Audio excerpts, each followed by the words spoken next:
Hello, everybody. This is Howard coming to you live up here from our man cave. Man, what a crazy tournament, right? I had Alabama picked. I think everybody did. And they got totally demolished, by a very good San Diego State defense. And here we are now looking at a UConn team that's red hot. And today, obviously, I was at Lifetime and watched Texas fall apart in the second half. So now we have Final Four, right? We got the teams set. We got San Diego State, which I said all along they had a chance. Their defense is incredible. Florida Atlantic, who would have thought that? Nobody. You don't have anybody that I know of that had a Florida Atlantic on their bracket, right? And then UConn's red hot, so that one probably is a given. Now, as an Arkansas fan, I didn't want that to happen, but I knew it was either them or Gonzaga, so a pretty good chance there. And then Miami, I'm halfway shocked, but it's good to see some new teams in there. All right, so what do you guys think?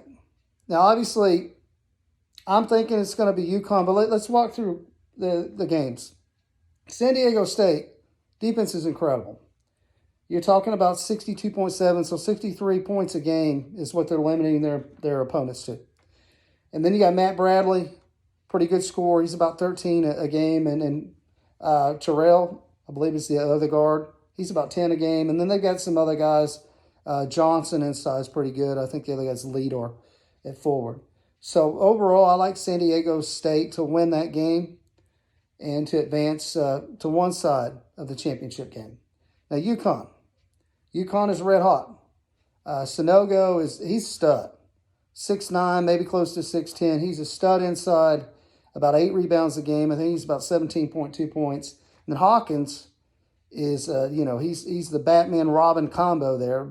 He can shoot threes at about 45% a clip. So, and he's another 17-point-a-game scorer. And that's when you've got two of them, an inside-out combo like that, and Hawkins is a pretty good assist guy as well, then that's really, really rough. And even with San Diego State's defense, I really don't see how they overcome this. So I have UConn winning that game, and then San Diego State against UConn, man, that's a heck of a matchup, right? So you got a great defense against a really good offense, two really complementary players in Sonogo and Hawkins. It could go down to the wire, but I tell you right now, knowing what we know about UConn and them being red hot, and when they get the three-point shooting going, it's tough. They can blow you out. So in my mind, and I could be wrong, boy, I was wrong about Alabama, but in my mind, I really think UConn takes this thing, and we're talking about a UConn national championship. Now, what do we learn about all this? Number one, your brackets can be meaningless at times, right? We've got a lady that's 60 years old, never watches basketball, and she's winning her brackets. And she picked it based upon literally the teams that sounded pretty.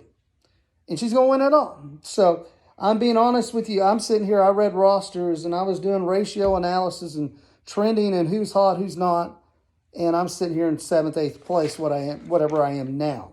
So always expect the big dance to be, well, the big dance, right? Things happen. It's great, though. That's what makes it so exciting. So we're going with UConn. As we get closer to the game, we're going to do a follow-up, maybe some player profiles.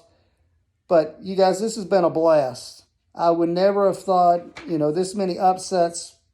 Alabama not to be in there. I mean, there are people that literally told me, and including a sports writer who went to high school with me.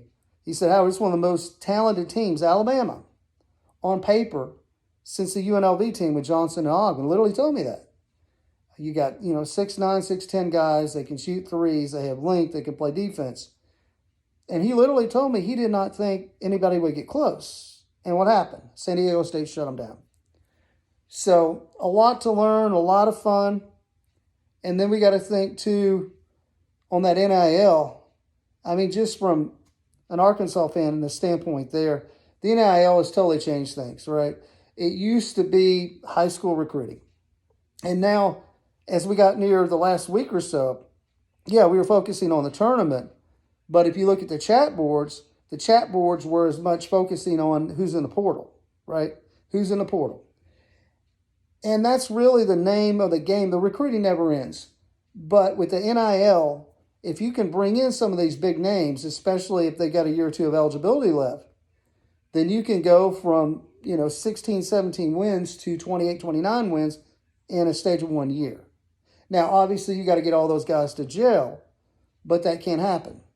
And that's the biggest change as you think about between now and 5 or 6 years ago, because the focus was still more on the high school kids, which it still is. But a lot of those high school kids are one and done anyway, right? And so, I was thinking about Nick Smith and what happened with Arkansas. Nick Smith was a stud. He was a 93.88, 94, if you will, which is a high 5-star. And he came in and had a knee injury and some other things go wrong. And so Nick never really hit. I mean, he had a couple games where he's great, but he never really hit his potential for this year, okay? Whereas you think about a Council or some of the other guys, Devo, off the bench, you weren't expected to do great. They did great. So that's all I'm saying. The NIL, football and basketball, both, it's a game changer. And it's totally changed how people recruit, how we look at the outlooks for next year. You can't just look at a current team and say, all right, that's who we've got coming back. Because you got the draft, you have Europe, you have the NBA Development League where they can go hang out for a year and then come back. There's so many avenues now such that, you could have 70, 80% of your roster turnover. Now, I think they've changed the rules, and I go back and check, but I'm pretty sure this is the case, where once you transfer once, the second time you transfer, now you got to sit out a year. So that'll help some of this craziness, but it's still going to go on, and we're still going to be sitting here a year from now and saying, well, who's the next UConn possibly? And you just don't know. So anyway, have fun. We'll update you later as we get closer to the game. I'd like to do a couple player profiles on each team. And maybe somebody, on the teams that people haven't, like Sonogo, everybody's heard of, right? Hawkins, people have heard of, and so on. But maybe the guy that's a sixth man, the seventh guy that plays, maybe he gets 15 minutes a game. I'll look into that and have some content for you guys before the championship game. Hopefully that'll help you out, and hopefully you did better than me on the brackets. Hey, be sure and hit the subscribe button. Look forward to talking to you as we get closer to the game. You have a wonderful week. Thank you.